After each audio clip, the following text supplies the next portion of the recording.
हत्ती महालाच्या दुरावस्थेविरोधात उद्धव बाळासाहेब ठाकरे शिवसेनेची स्वच्छता मोहीम शाहूकालीन इतिहासाची साक्ष देणारा आणि राधानगरीच्या वैभवशाली वारशाचा महत्त्वाचा भाग असलेला ऐतिहासिक हत्ती महाल आज दुर्लक्षामुळे दुरावस्थेला सामोरा जात आहे।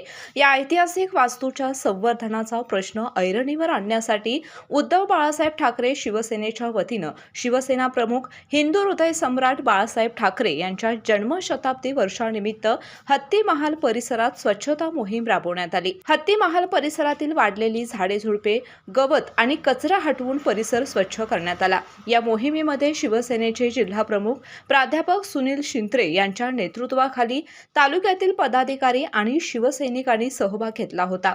यावेळी कोल्हापूर जिल्ह्याचे संपर्क प्रमुख अरुणभाई दुधवाडकर यांनी हत्ती महालाच्या होत असलेल्या दुरावस्थेबाबत चिंता व्यक्त केली। राधानगरी मतदारसंघाचे आमदार तथा जिल्ह्याचे पालकमंत्री प्रकाश आंबेडकर यांनी या ऐतिहासिक वास्तूच्या संवर्धनासाठी तातडीने शासनाचा निधी उपलब्ध करून द्यावा अशी मागणी केली। बघण्यासाठी पर्यटक आज कोल्हापूर आपलं पर्यटकाच्या जीवावर चाललेलं पर्यटक कोल्हापूर म्हटलं तर पर्यटक म्हणतो आपण। महालक्ष्मी मंदिर आहे, पन्हाळा जिल्हा आहे, आपला रंकाळा आहे, सगळं आहे। तसंच हा माझा जर हत्तीमहल चांगल्या पद्धतीने लोकांना इथे येणाऱ्या राधानगरीचं धरण बघायला येणाऱ्या लोकांना जर हे बघायला मिळालं पाहिजे। लवकरात लवकर पालकमंत्र्यांनी, स्वतः जिल्ह्याचे पालकमंत्री आहेत पण स्वतःच्या मतदारसंघामध्ये जर माझा हत्तीमहल ओस पडत असेल तर याच्याकडे लक्ष द्यावं अशी तुमच्या माध्यमातून मी त्यांना आधी विनंती करतोय। याकडे लक्ष नाही दिलं तर तुमची भूमिका काय असेल? आमचं लक्ष मग त्यांच्या घरावरच आम्ही मोर्चा नेणार आहोत आणि घराजवळ जाऊन आम्ही सांगणार आहोत। आणि परत आमचे इकडचे खासदार जे छत्रपती शाहू महाराजांचे वंशज आहेत आणि महाराज आहेत त्यांनासुद्धा विनंती करणार आहे, तुम्ही स्वतः पालकमंत्र्यांना भेटा। तुमच्या मतदारसंघामधला ज्या राधानगरी मतदारसंघाने तुम्हाला भरघोस मतदान दिलेलं आहे इकडचं, तर त्याची जाण महाराजांनी ठेवून स्वतः याच्याबद्दल आवाज उठवला पाहिजे आणि पालकमंत्र्यांशी बोलून हे लवकरात लवकर काम करून घेतलं पाहिजे। जिल्हा प्रमुख प्राध्यापक सुनील शिंत्रे यांनी हत्ती महाल हा राधानगरीच्या इतिहासाचा अमूल्य ठेवा असून त्याचे संवर्धन करणे ही काळाची गरज असल्याचं सांगितलं।